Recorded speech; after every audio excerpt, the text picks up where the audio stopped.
নূর মোহাম্মদ আপনি লিখেছেন, সফরে বের হলে সফর পরিমাণ দূরত্ব অতিক্রম করলে কসর পড়তে হবে নাকি বাসা থেকে বের হওয়ার পর থেকেই কসর করা যাবে? স্নিগ্ধ সকালে এর থেকে আপনি লিখেছেন, আমার জামাইয়ের অনেক রাগ, তার রাগ কমানোর জন্য কি করতে পারি? তাহারাত তানি আপনি লিখেছেন, আমরা যারা শহরে থাকি তারা চিরুনির সঙ্গে উঠে আসা চুল ফেলবো কোথায়? বাইরে ফেলার পর ময়লা ফেলার লোকেরা বিক্রি করলে কি আমাদের গুনাহ হবে? জান্নাতুল ফেরদাউস আপনি লিখেছেন, ছোট বাচ্চা যদি নামাজ পড়ার সময় সামনে এসে দাঁড়ায় বা খেলা করে তাহলে কি তাকে সামনে থেকে সরানোর চেষ্টা করব নাকি তাকে তার মতো খেলতে দিব? রাজমুল রাইয়ান আপনি লিখেছেন, আমার বাবা সিগারেট খায়, ছেলে হিসেবে আমার করণীয় কি? স্বামীর পকেট থেকে যদি না বলে কিছু অল্প টাকা নেই তাহলে কি গুনাহ হবে? তানজিম যারা আপনি লিখেছেন, আমি ছোট থেকে শুনে আসছি তেঁতুল খেলে বা তেঁতুল গাছের নিচে হাঁটলে নাকি মেধা কমে যায়, এটা কি সত্যি?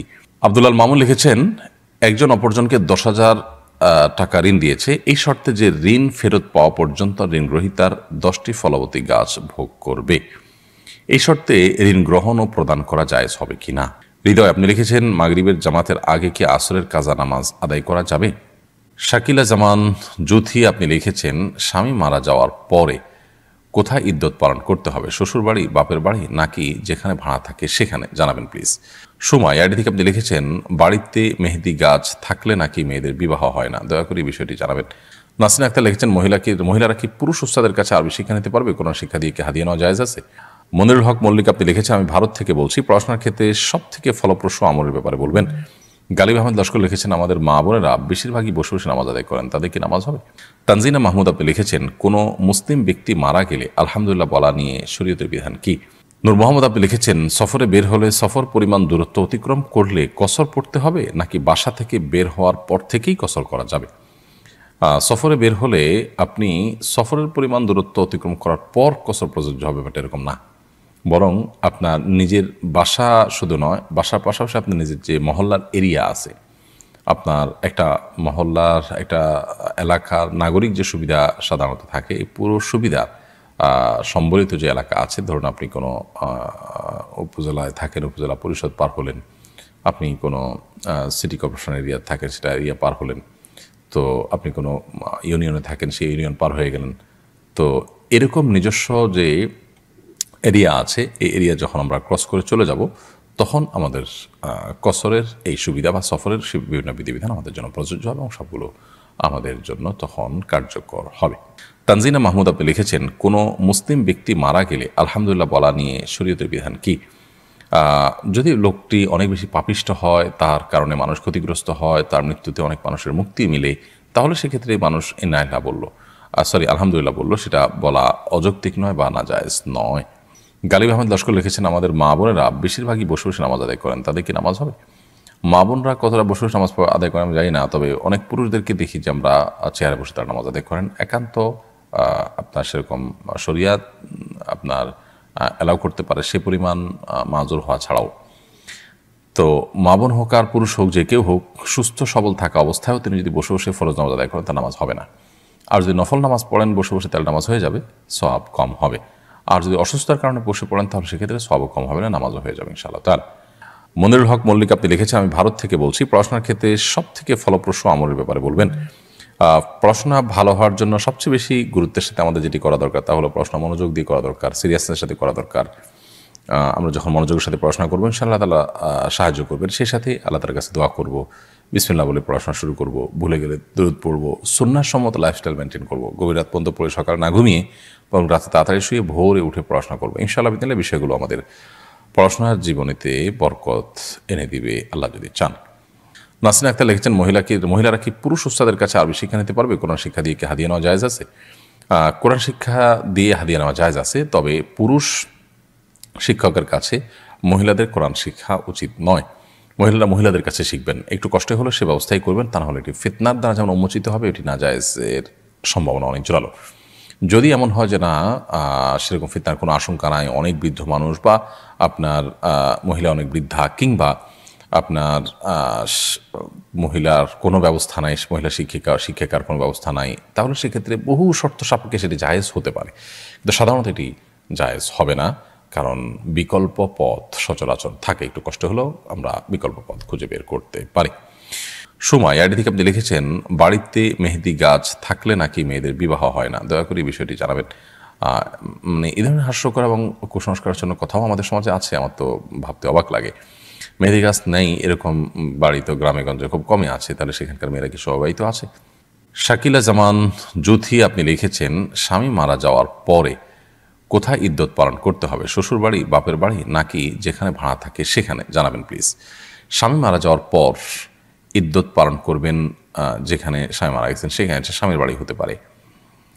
স্বামীর বাড়িতে সাধারণত স্বামী মারা যান, অতএব সেখানে আপনি ইদ্যত পালন করবেন আপনার নিজস্ব নিরাপদ কক্ষ থাকলে সেখানে। আর যদি সেখানে নিজের বসবাস করাটা নিরাপদ না হয়, সেফ না হয় স্বামীর মৃত্যুর পর, তাহলে সেক্ষেত্রে আপনি নিজের বাবার বাড়িতে গিয়ে বা নিজের নিরাপদ জায়গায় গিয়ে আপনি ইদ্যত পালন করতে পারবেন। আহমেদ রবিন খান আপনি লিখেছেন, শিক্ষকরা যদি শরীরের কোনো স্থানে প্রহার করে তাহলে সেই স্থান কি জান্নাতে যাবে? এটা ছোটবেলা থেকে শুনে আসছিলাম। একেবারে কুসংস্কারাচ্ছন্ন কথা, ছোট পোলাপানকে প্রবোধ দেওয়ার জন্য, সান্ত্বনা দেওয়ার জন্য জাতীয় কথা বলা হতো, কিন্তু এরকম কথা বলা অনুচিত এবং ভুল কাজ। কোরআন হাদিসের নামে মিথ্যা কথা বললে সেটি ভয়াবহ গুনাহের কথা, সেটি থেকে আমাদের বেঁচে থাকা কর্তব্য। শিক্ষক কোনো জায়গায় প্রহার করলে সেটি জান্নাতে যাবে, জাহান্নাম থেকে মুক্ত থাকবে, এরকমটি ভুল কথা। এরকম যদি হতো তাহলে পুরো শরীরে শিক্ষককে দিয়ে হালকা পাতলা করে পিটিয়ে জাহান্নাম থেকে মুক্ত আমরা হয়ে যেতাম, খুব সহজ একটা ওয়ে হতো, তাই না? তো এরকম কোনো কথা কোরআন হাদিস দ্বারা প্রমাণিত না, সম্পূর্ণ মন গড়া কথা।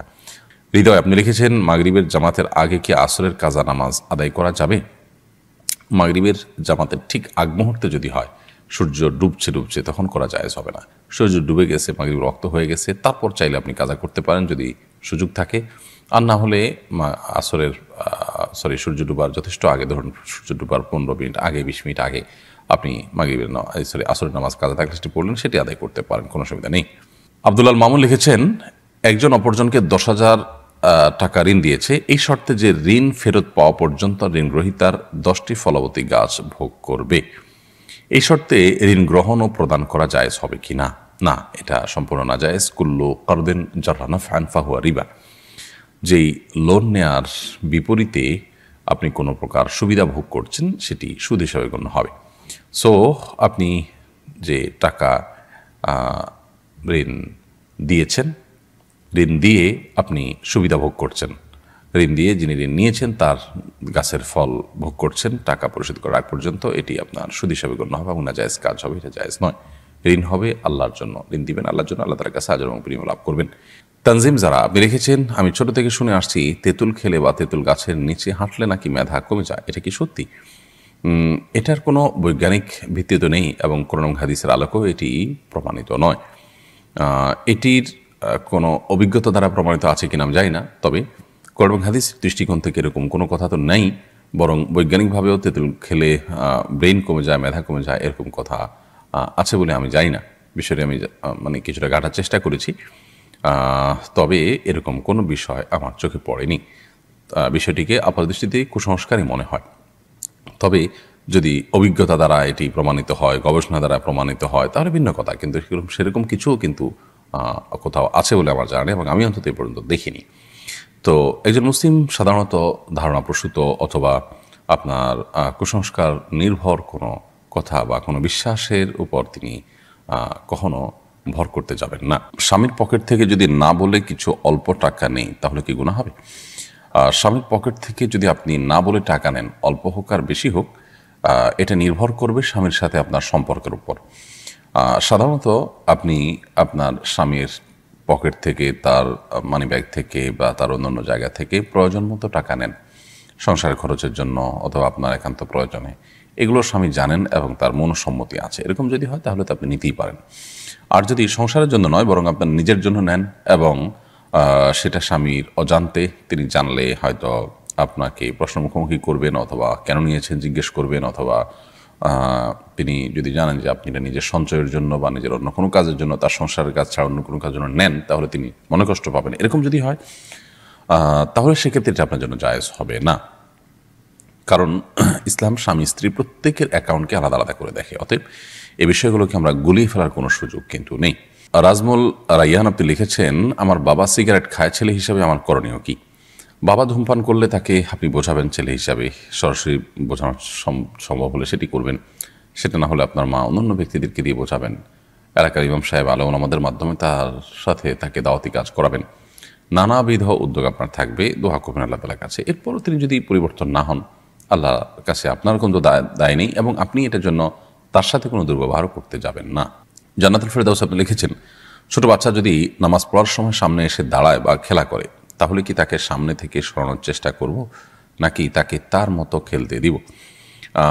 যদি সে আপনার খুব বেশি ডিস্টার্ব করে, তাহলে সেক্ষেত্রে আলতোভাবে সরাতে পারেন, যাতে আমলে কাসির না হয়। অর্থাৎ আপনি সরাতে গিয়ে আবার এত বেশি মুভমেন্ট করলেন যে আমলে কাসির হয়, এরকম যেন না হয়, সেই জিনিসটি খেয়াল করতে হবে। আর যদি সেটা না পারেন, তাহলে বা এত বেশি মুভমেন্ট না হয়, বরং তা সে যেটা খেলছে সে খুবই হালকা পাতলা খেলছে, এরকম যদি হয়, তাহলে সেক্ষেত্রে তাকে তার মতো খেলতে দিবেন। আপনি অযথাই তাকে ধরতে গিয়ে নিজের নামাজের মনোযোগ নষ্ট করা, কিংবা নামাজের যে কাইফিয়ত, নামাজের যে আপনার নামাজের যে অবস্থার মধ্যে আপনি আছেন সেটির পরিবর্তন করতে যাবেন, সেটার প্রয়োজন নেই। তাহারাত তানি আপনি লিখেছেন, আমরা যারা শহরে থাকি তারা চিরুনির সঙ্গে উঠে আসা চুল ফেলবো কোথায়? বাইরে ফেলার পর ময়লা ফেলা লোকেরা বিক্রি করলে কি আমাদের গুনাহ হবে?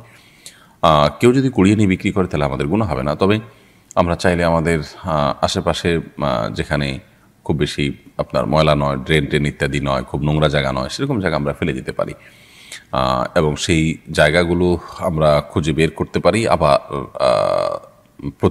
প্রতিনিয়ত তো আর খুঁজে বের করা যায় না, তাহলে সেক্ষেত্রে আমরা কোনো এক জায়গায় সঞ্চয় করে রাখতে পারি। একসাথে হলে পরে কোনো মাটির নিচে পুঁতে ফেললাম বা কোনো জায়গায় ফেলে দিলাম, সেই কাজটি আমরা করতে পারি। মানুষের শরীরের কোনো অংশ বিক্রি করা জায়েজ নয়, এটা মানবতার অপমান। যার কারণে কোনো ব্যক্তি তার শরীরের কোনো কিছু, সেটা চুল হোক, অন্য কিছু হোক, এগুলো বিক্রি করে এটা জায়েজ নয়। কেউ যদি কুড়িয়ে নিয়ে বিক্রি করে, তাহলে সেক্ষেত্রে আপনার কোনো হবে না। স্নিগ্ধ সকালে এর থেকে আপনি লিখেছেন, আমার জামাইয়ের অনেক রাগ, তার রাগ কমানোর জন্য কি করতে পারি? বদমেজাজ বা রাগ, ক্রোধ, এটিকে নিয়ন্ত্রণ করবার জন্য বা এটাকে দমন করবার জন্য প্রথমত আউযু বিল্লাহি মিনাশ শাইতানির রাজিম, এটির পাঠ খুব বেশি কার্যকর।